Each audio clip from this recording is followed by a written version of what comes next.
রাষ্ট্রের সাথে ইসলামের সম্পর্কটা কী হবে, এ নিয়ে অনেক বিতর্ক হয়েছে। এটা শুধুমাত্র ইসলামী মানুষজনের ভেতরে হয়েছে, যারা ইসলামপন্থী তাদের ভিতরে তা না, যারা ইসলামপন্থী নয় তাদের ভিতরেও হয়েছে যে ইসলামের সাথে রাষ্ট্রের সম্পর্কটা কী হবে।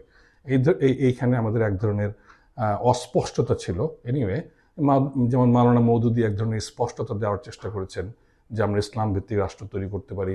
অনেকে মাওলানা মওদুদীকে 1941 সালে যখন জামাত ইসলাম ফর্ম করেন 40-এর দশকে, তখন অনেকে মাওলানা মওদুদীর এই আইডিয়াটাকে গ্রহণ করেন নাই। তারা বলেছে মাওলানা মওদুদী তো কোনো আলেম না, কোনো এক্সপার্ট না, ঠিক আছে, উনি আধুনিক শিক্ষা শিক্ষিত, উনি জার্মান ফিলোসফি পড়েছেন, মার্কসিজম পড়েছেন, ঠিক আছে, উনি ওয়েস্টার্নের অনেক কিছু নিতে চেয়েছেন। তো ওই অর্থে মাওলানা মওদুদীর আইডিয়াটা আবার অনেক ধরনের আলেম উলামা যারা কিনা ইসলামী শিক্ষা দীক্ষাগ্রস্ত, তারা বলেছেন যে না, এটা আমরা ব্যবহার করি না। একটা বিখ্যাত বই আছে মুত্তাহিদা কওম, যিনি লিখেছেন দেওবন্দের একজন মাওলানা ছিলেন, ওনার নাম হচ্ছে মাদানী। উনি মাওলানার আইডিয়াটাকে বাতিল করার চেষ্টা করেছেন যখন পাকিস্তান রাষ্ট্র জন্ম হবে সেই সময়।